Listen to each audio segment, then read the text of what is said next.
Welcome, today we're going to show you how to install Windows 11 25H2 on unsupported PCs. So the first thing that you need to do is to search for Rufus. I'll see from here. You need to click on the first link.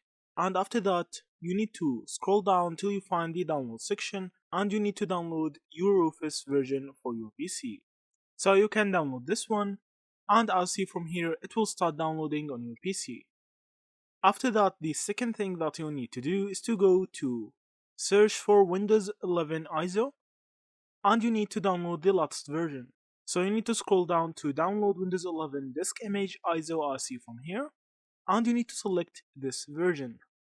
After that, you need to confirm. From here you need to choose your product language. You can just choose English or something and hit on confirm. So now you will get a download link that is valid for 24 hours. You can just click on here and download the latest version of Windows 11.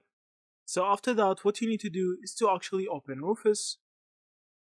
As see from here, you need to have a USB stick with minimum of 16 gigabytes. You need to choose it from here and then you need to choose the image that you have downloaded.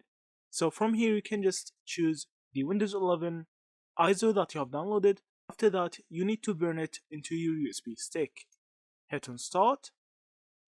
And after it's done, you need to restart your PC and open the BIOS settings and boot up the USB stick with the Windows 11 ISO. Then you can just go on with the prompts and install Windows 11 on your unsupported PC. So that's it. Thank you for watching and see you in the next videos.